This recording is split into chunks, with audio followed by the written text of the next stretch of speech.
اور ان ساری چیزوں میں جو سگنیفیکنس جو میں شاردا کے کانٹیکس میں کہی ہوں، شاردا اسکرپٹ کے کانسیپٹ میں، وہ راک انسکرپشن تھی، جو کہ یہیں پہ ویلی کی ڈفرینٹ جو ایکسٹریم جگہیں جو کنیکٹ کرتی ہیں ایکچولی نیلا ویلی کو جی بی کے ساتھ ان پہ موجود ہیں، جس میں ڈفرینٹ تصویریں بھی ہیں، بادشاہوں کی تصویریں بھی ہیں، پھر ایک سینٹرل ایشین ٹائپ کی ایک جو فگرز بنے ہوتے ہیں جو ہمیں بتاتے ہیں کہ اس زمانے میں لوگ ڈریس کیسا پہنتے تھے یا باقی نام لکھے ہیں، تو وہ اسی چیز کو جو کنٹینیوٹی ہے بدھزم کی وزٹ کے دوران جی بی یا باقی جگہوں سے ملتی ہے تو وہ یہاں پر بھی موجود ہے۔ اس کے علاوہ بھی بڑی سگنیفیکنس چیزیں ہیں کہ اس وقت میں جو بدھزم میں ہوتا تھا تو جو ستراس بدھا کے لکھے جاتے تھے وہ ایک برج بارک، ایک پتھر، ایک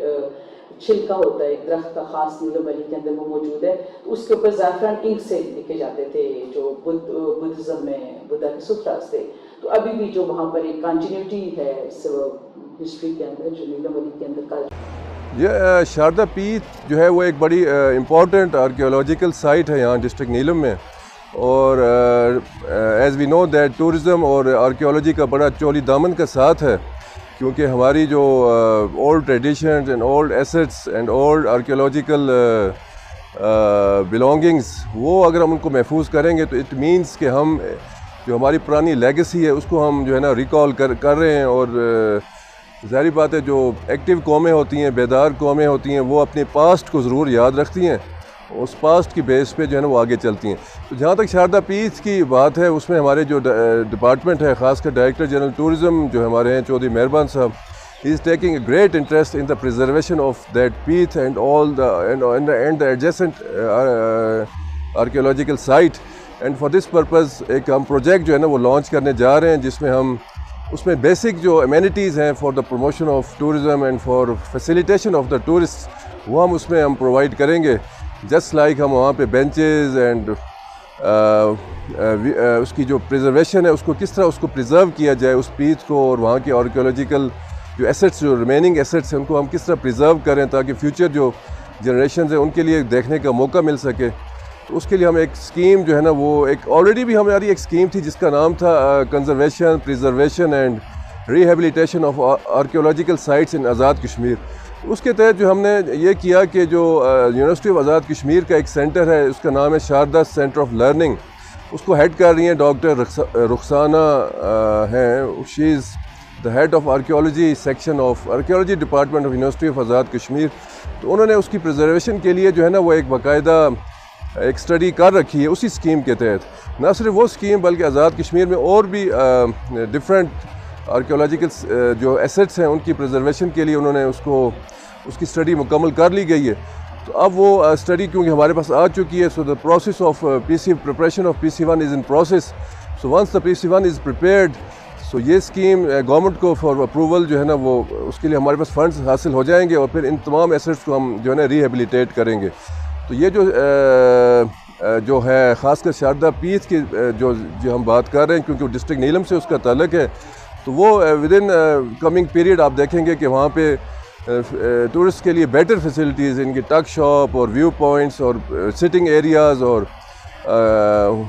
اس کے بعد اس کی پراپر ڈریسنگ جو ہے نا اس ایریا کی وہ ہم کریں گے، اور تاکہ وہ ایک نہ صرف اس کی پریزرویشن ہو بلکہ ٹورسٹ کے لیے ایک اچھی مزید ایک ایڈیشنل پوائنٹ ڈیولپ ہو، اور آنے والے وقتوں میں بھی اس کو ہم پریزرو کر سکیں۔ Master Muhammad Akram Qureshi belongs to Sharda village. میں نے 42 سال سروس کی ہے، government service as a teacher. تو پھر جب میں ٹیچنگ میں آیا تو میں نے اپنے آباء و اجداد کی ضد میں سرچ کیا قلعے کے بارے میں، چونکہ ہمارے آباء و اجداد یہ کہاوتیں بتاتے تھے کہ یہ قلعہ جنوں اور پریوں نے بنایا ہے، شاردا کا قلعہ جو ہے یہ ہمارا جو ہے یہ جنوں اور پریوں نے بنایا ہے۔ پھر ہم نے اس کو یعنی ثابت کرنے کے لیے ہم نے سرچ کیا لاہور عجائب خانے سے جا کر، تو پتہ یہ چلا کہ یہ جنوں اور پریوں کی ساخت نہیں ہے بلکہ یہ انسانوں کی ساخت ہے، اور انسان بھی اس وقت کے جو اتنے بھاری پتھروں کو اٹھا سکتے تھے، ان کی عمریں 1400 سال تھی، 900 سال سے 1400 سال تک ان کی عمریں تھیں، جس کا پروف قرآن پاک میں بھی موجود ہے۔ اور انہوں نے ان کے قد جو تھے وہ 70 فٹ تھے، 50 سے 70 فٹ تک وہ اتنے بھاری پتھر کو اٹھا سکتے تھے، جس سے ہم نے ثابت کیا کہ یہ انسان کی ساخت ہے۔ ایک شرط یہ تھی، دوسری یہ تھی کہ ان کو پھر اپنے حفاظت کی ضرورت پڑی، تو حفاظت کے لیے انہوں نے اس میں قلعے کی دیواروں میں شیل پروف بنائے، مورچے بنائے، جبکہ اس کے مقابلے میں جنوں اور پریوں کو شیل پروف بنانے کی ضرورت نہیں پڑتی،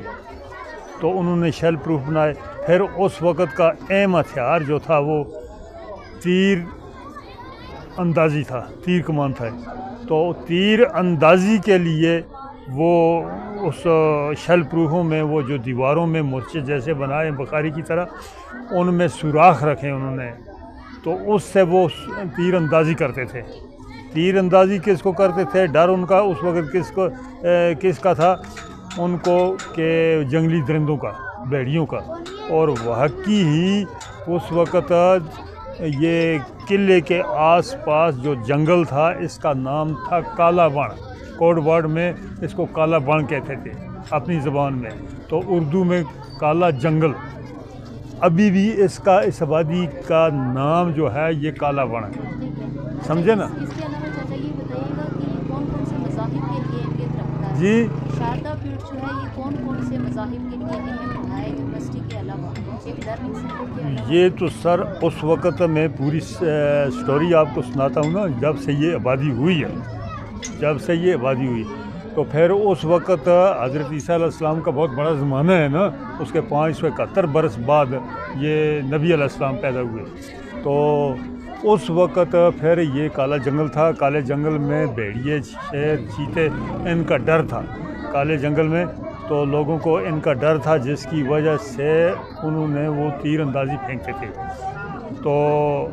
تیر اندازی پھینکتے تھے، جس سے یہ ثابت ہوا کہ واقعی یہ یعنی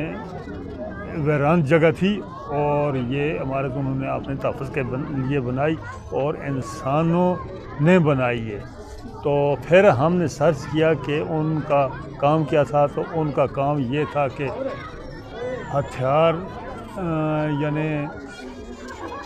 سنگ تراشی اور آئین گری ان کا پیشہ تھا۔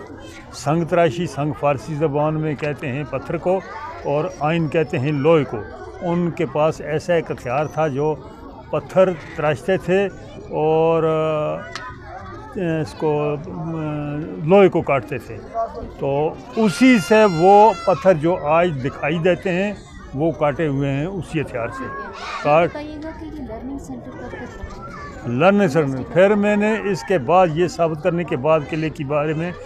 یہ تصدیق کی کہ یہ انسان نے بنایا۔ پھر میں چلا گیا اس میں ریڈیو اسٹیشن آزاد کشمیر میر پور ڈائریکٹر کے پاس، تو اس سے میری گفتگو ہوئی، اس نے بتایا کہ یہ 7ویں صدی میں یہ یونیورسٹی یہاں قائم ہے، اس قلعے میں، اس عمارت تو پہلے بنی تھی، لیکن اس میں یونیورسٹی قائم ہوئی، جو یونیورسٹی بدھ مت کے زمانے میں تھی۔ یہاں کی بدھ مت کی تعلیم ہوتی تھی، اور یہ سب سے پہلی بر صغیر میں سب سے پہلی یونیورسٹی، جس میں بر صغیر کے 5 ایشیائی ملکوں سے آ کر یہ لوگ جو ہیں یہ پڑھتے تھے، ادھر تدریس حاصل کرتے تھے اسی زبان میں، سمجھے؟ بات درست ہے کہ یہ دنیا کی پہلی یونیورسٹی تھی؟ پہلی یونیورسٹی تھی، تو یہ لوگ آ کے ایشیائی ملکوں سے یہاں پڑھتے تھے۔ پھر میں نے اس سے ڈائریکٹر کے ساتھ یعنی 1 گھنٹے کا میرا تبصرہ ہوا اس کے ساتھ، اس نے بتایا، میں نے پوچھا کہ وہ کیسے آتے تھے، اس وقت ان کا ذرائع آمد کیا تھا، تو اس نے بتایا کہ یہ ان کا ذرائع آمد یہ وہ قافلوں کی شکل میں دروں کے راستے آتے تھے۔ تو پھر میں نے پوچھا کہ درہ کسے کہتے ہیں، اس نے بتایا کہ درہ 2 پہاڑیوں کے درمیان تنگ سے راستے کو درہ کہتے ہیں، تو دروں کے ذریعے قافلوں کی شکل میں آتے تھے اور یہاں رہ کر وہ تعلیم حاصل کرتے تھے گھروں میں، تو پھر چلے جاتے تھے۔ تو 50,000 کا طالب علم، 50,000 کی یونیورسٹی تھی، کتب کی یونیورسٹی تھی، یہاں پر وہ درمیان میں جو چبوترا ہے نا اس میں رکھی ہوئی تھی 50,000 کتابیں،